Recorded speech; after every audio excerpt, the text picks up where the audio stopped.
Welcome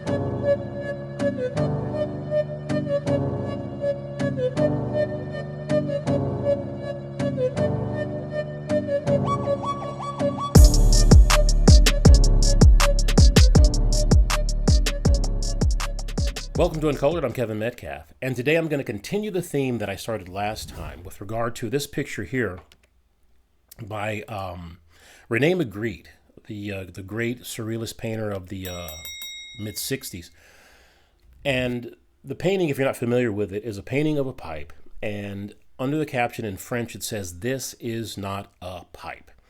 And what I talked about last time when I brought this picture up was that it suggests the idea that a person's attempt to model the world should remain distinct, or at least the person making that model should understand that it's a model of the world or an attempt to accurately capture the world, but not the world itself. The reality is something different than the attempt to capture or model whatever reality we're talking about.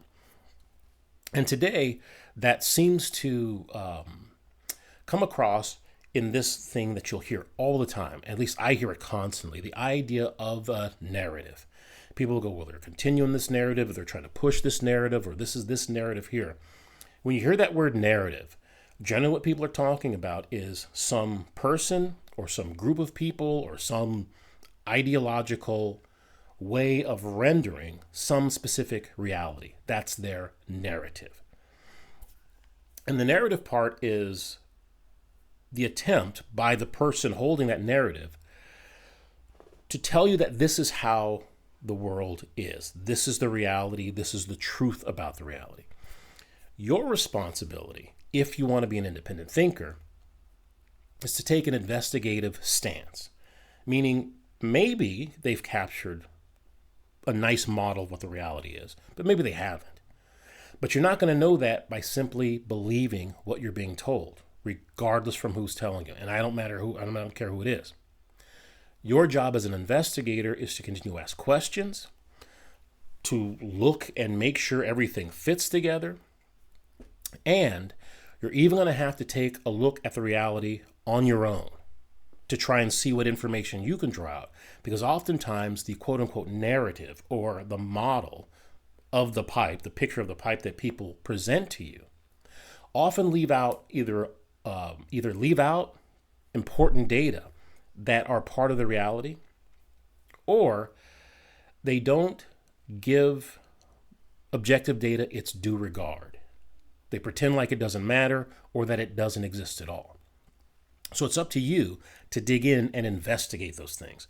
And I found it a perfect example of that as I was watching, I'm a Sherlock Holmes nut. I've been since I was a kid. And Arthur Conan Doyle's Sherlock Holmes has been tried to capture over and over again in film. And one of my favorite ones is Basil Rathbone and Nigel Bruce. They were like in the late 1930s and mid 1940s. They did a series of films from Sherlock Holmes and Dr. Watson that are fantastic. You know, they're campy from that particular period of time, but they really try to stay faithful to the Arthur Conan Doyle character. And I think, this is just my guess, I think they picked Basil Rathbone because he looks almost exactly like the artist renditions of that time that you'll find in some of the books of Arthur Conan Doyle's novels. Basil Rathbone looks exactly like the guy. So it's a very fun, again, not really serious film, but if you're looking at the idea of being an objective investigator trying to draw out information so that you can get an accurate model of reality and not just go with the quote-unquote narrative, this is a perfect example. So the movie we're going to look at is this movie from, I think it was like 1946, called Dressed to Kill. Sometimes it's called Prelude to Murder, it's titled. But the copy that I have is Dressed to Kill. It stars, obviously, Basil Rathbone. Nigel Bruce is the guy in the middle on that little picture there. And Patricia Morrison, the beautiful, talented Patricia Morrison, she plays a villain that is, I mean, she's brilliant in this role. But you can see how They model her after, what was her name? Irene Adler from Scandal in Bohemia. If you haven't read that story, and well, I'm sure if you're a fan, you've probably read that story, but Irene Adler, she's the only person, if I remember correctly, who ever beat Sherlock Holmes. And not only in this story, this Scandal in Bohemia, not this movie, not only does she beat Sherlock Holmes, but she kind of rubs it in his face. It's a fantastic story. And in the beginning of this movie here, Dressed to Kill, you'll appreciate it because Sherlock Holmes and Dr. Watson are kind of talking about her, and you can see the reverence that Sherlock Holmes has for Irene Adler. He'll only call her the woman. But that's an aside. This person here, Patricia Morrison, she plays that kind of character in this movie. It's a fantastic movie. So we're not going to go over the whole thing, but there's a point at which I was watching this movie and I'm going, this is the perfect example of Rene Magritte's picture. This is not a pipe. So it begins here. This is not where the movie begins, but just what we're going to look at. This is early in the movie, and a friend of Dr. Watson's going to come by, saw the window open, and just kind of checking in to see how they're doing. Stinky. That's it, old boy. How are you? How are you, old boy? I haven't seen you for years. I want you to meet my old friend Sherlock Holmes. Holmes, this is Stinky. In other words, Julian Emery. How do you do, Mr. Emery? Watson has often spoken of you. Oh, has he? Yes, we were at school together. Yes, more years ago than I care to remember, but you didn't come in here just to remind me of that. No, I just happened to be in the neighborhood and saw your lights burning, so I took the liberty of looking you up. So now at this point, what you're going to get is an exposition of 3 pieces of objective data. Now, whenever you're thinking about something, you want to investigate something, somebody's telling you something, people aren't just talking, in a vacuum. As I explained earlier, or at least explained in previous videos, the correspondence theory of truth is in play here. Which means is when somebody says something, it corresponds to something out there in the real world. So when Julian is going to talk about what happened, he's going to tell you about some event, and some event he's going to tell you what this event is by listing several pieces of data, and that's how we're going to begin. I never miss him. Oh, good, thanks. I say that bandage makes you look very interesting. Still poking your nose into other people's business as usual? So that's your first piece of objective data that relates to something in the real world. He's got a bandage on his head, and obviously if you had friends who've had some sort of an injury or something like that, they walk in and they're in a cast or something like that. There's some event that took place that led to them having that injury, and that's the first piece of information that we're going to get. Witcher, I haven't the foggiest notion. Somebody knocked me on the head in my own living room, and then proceeded to commit the most idiotic burglary you ever heard of. Now that's the second piece of information. The reason he's got this thing on his head, this injury, this bandage, is because he interrupted a burglary in progress. Comes home, somebody's in the room, and that person is surprised or surprises him, and that burglar knocks him on the head and knocks him unconscious. But for some reason, the burglary that he committed was curious for some reason. We don't know yet. Fellow must have been balmy as a coot. Balmy? Why? Come sit down, old boy. Would you like a cup of tea? Huh? Why do you say the robbery was idiotic, Mr. Emery? Oh, simply from the fact that with about £5,000 worth of musical boxes in my living room, the thief, who I caught in the act, made off with one that isn't even worth £5. So this is the follow-up. He was burglarized, something was odd about it, and Sherlock Holmes, again, wanting to draw out as much information that he can, asks, what was odd about it? Why would you say that it was odd? Now, Julian's response was that I've got a bunch of valuable music boxes around, worth somewhere around $5,000, and that's what made it odd. Now, Julian Emery, affectionately known as Stinky, he's chalking that up to the burglar's just goofy, crazy, didn't know what he was doing. I gather you're a collector of musical boxes. Yes, I am indeed. Some of them are very beautiful, but not the one that was stolen. The thief evidently grabbed the first thing that came to his hand when he heard me coming into the room. Still, it's rather odd, isn't it, that having disposed of you, he didn't pick up something more valuable. So what Sherlock Holmes is doing is, again, trying to draw out more information.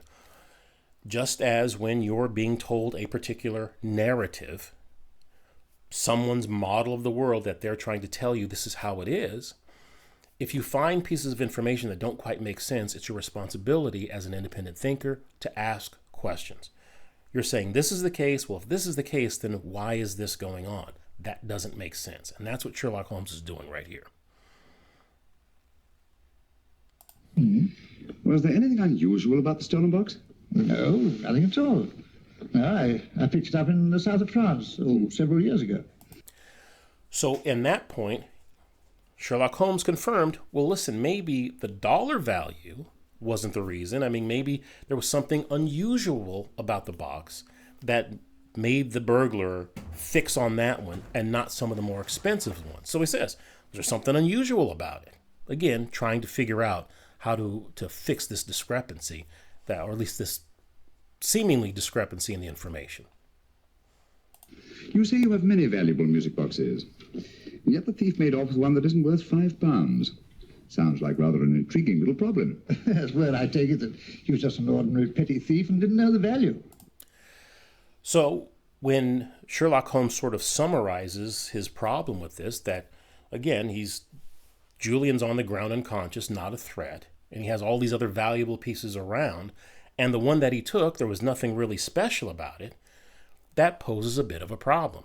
Now, Julian's response is, well, maybe the guy just didn't know the value, right? Maybe he's just some burglar, didn't know what he was doing.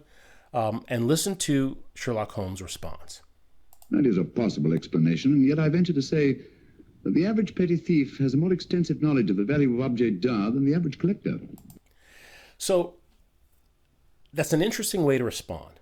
So he listens to what Julian said, and he doesn't dismiss it, even though it doesn't sound like Sherlock Holmes thinks that that's the real explanation or is satisfied with it, but he doesn't dismiss it. He allows that that's a possible explanation. But Sherlock Holmes returns with the fact that, in his experience, the average burglar knows the exact amount, if not better, than the average collector of those kinds of things. So he's basically saying, I'm still not satisfied. Well, anyway, that's Scrutinizes theory. They didn't get very excited about it. That's consistent anyway. So again, Julian's response is, I called the police. They didn't seem to care. So I don't really care. So Julian's attitude isn't that Sherlock Holmes is wrong. It's just that Julian seems to not really care that much about it, doesn't think it's that big of a deal to really pursue it, these problems, these inconsistencies, any further than just chalking it up to some crazy burglar just, was a goofy guy and then got the wrong thing. He doesn't really want to pursue it anymore. So again, not necessarily saying that Sherlock Holmes is wrong, just really isn't that concerned with it. I wonder if I might see your collection, Mr. Emery. Oh, of course you could, yes. Nothing a collector likes more than showing off his trophies. So that's how that first part ends. You have Julian Emery comes in and relates some story that has these pieces of evidence. So let's just take a look at that. Again, I always need pictures to help me think about things. So Julian Emery comes in, or affectionately known as Stinky. He comes in and relates these three pieces of evidence. First, there was a burglary in progress that he interrupted. He was knocked unconscious, and a piece of property of very low dollar value was stolen. Those are the three pieces of information that he starts out with. And the conclusion that a burglary occurred seems the most likely conclusion. There's no discrepancy, no disagreement that a burglary actually occurred from those three pieces of data. But Sherlock Holmes is still bothered by the fact that the dollar value was very low, and Stinky was unconscious at the time, which doesn't explain why he didn't take more things. So at that point, while Sherlock Holmes says, yeah, a burglary occurred, he still thinks that there's something more going on, something unexplained by the data. Julian responds with, well, the burglar probably didn't know the value of the data. I mean, the property. And Sherlock Holmes responds with, that's possible, but in his experience, the average burglar knows the value better than the average collector. Then Julian says, well, since the police weren't concerned, I'm not concerned. To which Sherlock Holmes says, well, that police attitude is not unusual, and unfortunately it is. You know, something's taken, you can't identify anybody, and the value's small. Most police departments are like, yeah, we got other things to do. But Sherlock Holmes is adamant. It still doesn't explain those two problems, the dollar value and the fact that he was unconscious. While those things are possible, the burglar not knowing the value, the police aren't concerned. Those are, possibilities. But it still doesn't answer the question. And so while Stinky's satisfied with the simple burglary model, Sherlock Holmes says, you know what, I need more information of that event. That's a perfect example of how you get into some kind of an investigation. Sherlock Holmes isn't trying to be right. He doesn't really, he's not trying to win an argument. He simply has 3 or 4 pieces of data that don't seem to add up to just a burglary conclusion. And he believes it's likely that there's something else going on that hasn't been brought out. Now, while Julian's okay with it, he's like, I don't really care. Sherlock Holmes says, you know what? I'd like to get more information. And that's a perfect example of, again, an independent investigator's mind. You're trying to get as much information as possible, trying to clear up this inconsistency list that seems like some sort of an inconsistency in the data. And the picture that Julian is bringing, or the narrative, if you want to say, of a burglary just doesn't fit all of the data. Even though it's possible the guy didn't know. That certainly is a possibility. We want to investigate more. It's a fantastic way to think about it. So like a good detective, a good investigator, Sherlock Holmes goes to the reality itself, or at least getting closer to whatever the reality is, because the reality is an event that already passed. But there's more evidence or more information that he can draw from being at the scene of the event. And that's what he's hoping to do, trying to get more information. Now, this one was made for Louis XV, and is one of the very few still in existence from that period. And a particularly fine specimen at that. Charming, isn't it? Quite. What would you say offhand is the value of a box like that, Mr. Emery? Well, it's hard to say offhand, but I think we'll bring about £500 or £600 today. It's the gem of my collection. Yet a thief who steals an oddity like a musical box passes up one worth £500 for one of almost no value at all. Odd. Very odd. What was the stolen box like, Mr. Emery? Oh, just a plain wooden box about so big. Mm-hmm. As a matter of fact, I have one over here almost exactly like it. I picked this up yesterday at an auction room in Knightsbridge. Paid only £2 for it. Of course, I wouldn't in the ordinary way add one like this to my collection, but the tune intrigued me. So here, the interesting thing is, again, Sherlock Holmes is again reiterating the information that he's got all these expensive musical boxes, and the burglar only took one that was of very, very low value. But he also discovers a new piece of information, that this guy Emery has another box that looks almost exactly like it. And when he looks at the box, you can see there's really not a whole lot to it. So even going to the scene seems to only have confirmed all of Sherlock Holmes' doubts about Julian Emery's picture of what occurred. And he still thinks, Sherlock Holmes, that there's something else going on. You know, Mr. Emery, that box and the robbery might well be cause and effect, especially since you say that the stolen box outwardly resembles this one a great deal. And Scotland Yard were not particularly interested, eh? Oh, yes, but I wouldn't blame them for that, especially as I told them I was quite unable to describe the thief, except, of course, for the fact that it was definitely a man. All you remember is that you came in here and someone struck you on the head. Yes, and the next thing I knew, my man was trying to revive me. It might be wise for you to put that box away somewhere and lock it up. Oh, I don't think that's necessary. Besides, everything's insured. Well, at least if any further attempts at robbery are made, I'd suggest that you call the police, rather than running into any personal danger. Okay. So in that last bit, what Sherlock Holmes simply did was say this. When I look at this information, your picture or your narrative, that it's just a simple burglary, doesn't quite explain the data. That's all he says. He doesn't say you're wrong, or you're stupid, or you don't know what you're talking about, and I'm right. All he's saying is that the picture that Julian Emery has come up with doesn't explain all the data. And as an investigator, sometimes that's what's going to happen. When you're looking at some issue, reading a newspaper clip, listening to some news report, listening to your professor at school, they'll say something and you're like, I'm not sure that's quite how it is. Doesn't necessarily mean that they're wrong. But in my opinion, it's something that you do not want to sign on to until you've investigated for yourself or some more information is drawn out that can answer or fix some of the problems that you see. So that's a better way of doing it than just signing on because they have more authority than you or because they don't care or whatever it is. If you're going to be an independent thinker, the only thing that you're concerned about is the information that you have fits together. That's all you're concerned about.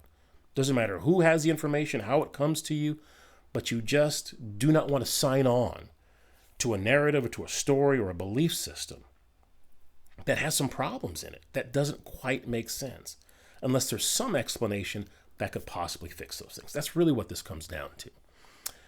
So he ends it like this, and this is another important part of this whole thing. So they end that part of the conversation, and again, neither Stinky or Dr. Watson agrees with Sherlock Holmes, and that's fine, because Sherlock Holmes, again, isn't saying that I'm right and everybody else is wrong. He's simply not satisfied with that particular picture and believes there's something else going on.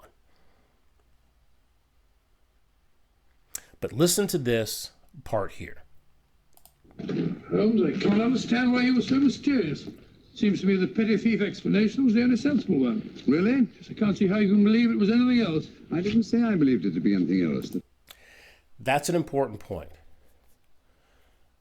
What Dr. Watson is saying is he's satisfied with a burglary explanation, and Dr. Watson, again, I don't know why, he's been with Sherlock Holmes for I don't know how long, solved so many crimes, I don't know why he wouldn't just believe Sherlock Holmes when he says it, but for the story, Watson says, I can't understand how you would believe it was more than, right, a burglary plus. How can you believe that? And Sherlock Holmes says, I didn't say I believed it. What that means is that he understands that the picture that he's trying to draw, while it conflicts or isn't the same as Julian Emery's picture, it's still an incomplete picture. He doesn't know exactly what happens. And so there really isn't anything for him to believe. But regardless, he understands that this picture, this model that he's trying to create, Sherlock Holmes is trying to create, he understands that it's different from the reality itself. His model is incomplete, it needs more information, and so there really isn't anything to believe. The only thing that he says is, I'm not satisfied with that burglar thing. And that's a very, very, very important thing to remember when you're talking to people about ideas, events, those kinds of things. Just because someone else's explanation isn't sufficient to explain the events doesn't necessarily mean they're wrong. But it doesn't necessarily force you into some other belief. All you can say is, with the information that I have right now, I really can't come to any conclusions about it so far. And that's really the best you can do. And Sherlock Holmes shows that beautifully. I didn't say I believed it to be anything else. The petty thief theory is the obvious one, I grant you. However, it's often a mistake to accept something as true merely because it's obvious. The truth is only arrived at by the painstaking process of eliminating the untrue. We are not able to do that in this case without further data. Rubbish, you're pulling my leg. You're trying to turn a tuppenny halfpenny robbery into an international plot. No, I'm not. I just hope that your friend Stinky is a little more cautious in the future. Just in case. And so that's how it ends. Sherlock is like, look, I don't know what's going on. It looks like it's more than a burglary. Julian seems to be satisfied with it. I'm not telling you that I believe that it's a burglary. I'm simply saying that the picture that Julian has doesn't seem to fit all of the data. And while Sherlock Holmes makes it clear, I don't have a picture of what's going on, but there's more going on than what Julian is saying. And that's really all that's going on. He also makes it a point to say that I don't believe anything, because even Sherlock Holmes's model is just a model, and he recognizes that. He's not ready to believe anything until he gets enough information so that he can answer some of these questions. And right now, he doesn't have that information, so he's holding off judgment. It's a very important thing to do when you're investigating things. When someone tells you something and it doesn't quite make sense, it doesn't necessarily mean that they're wrong or that they're lying or anything like that. It just means that they haven't put together the information well. And sometimes, like Julian's case, they maybe not care. Sometimes they are trying to mislead you by misrepresenting the data. That also happens. But regardless of whatever's going on, as long as you maintain the idea that, A, my model is not the reality, and it can continue to be updated, I can continue to add on more information, I can continue to be corrected and grow and learn to get a better picture of reality, that I'm always using logic and reason to determine what things that I'm going to include in my picture and what things I'm going to leave out of my picture, things that don't make logical sense, I'm leaving them out of my picture. And I also understand that the correspondence theory of truth tells me that whatever I come to understand, whatever propositional content that I have in my ideas, have to have some allegory out there in the real world, because that's the reality that I'm trying to create a model of. So those things have to be a part of it. And as long as you keep that idea, you have a much better chance, it seems to me, of having an actual model of what's really going on in the world, rather than falling into some dogma, some narrative, some news story, some academic theory that's going out now, some social model, whatever the heck's going on out there. There's a lot of junk out there in the form of narrative. Models people are bringing out there and saying, hey, this is what's going on. And in my opinion, you should never accept anyone that has any inconsistency inconsistency within them, and especially one that you haven't asked questions of and done your own investigation to see if there's more data that they're keeping from you, or that they missed, or that they don't care about. Because your model, you want to have as much data available, because that gives you the best chance of getting an accurate picture of what's going on in the world. And unfortunately, that's just not something that most people do. Or at least it seems to me, there's a lot of people who just kind of go along with whatever's being said for whatever reason. They like it, it's easier, whatever it is. Sherlock Holmes is a great example of someone who, against even Dr. Watson, who should know by now that if Sherlock Holmes says there's a problem, there's going to be a problem. Even Dr. Watson is against Sherlock Holmes, saying, why are you even thinking this is more than a burglary? Sherlock Holmes never listens to that nonsense. If he sees a problem, he digs until he finds the answer. And that's the way you should do it as an independent thinker. And I thought that was a perfect example. So I'm going to end it there. Thanks for tuning in to Uncolored. Please continue to like and subscribe and all those wonderful things. And I really do appreciate your comments and on all the support you guys are giving me. It's more than what I had ever expected. And, you see the numbers yourself. But again, if you have any questions or things that you'd like me to move into, or questions you've had about things that I've done in the past, please put those down in the comments. All right, that's enough out of me. Get out of here and have a great time. Bye.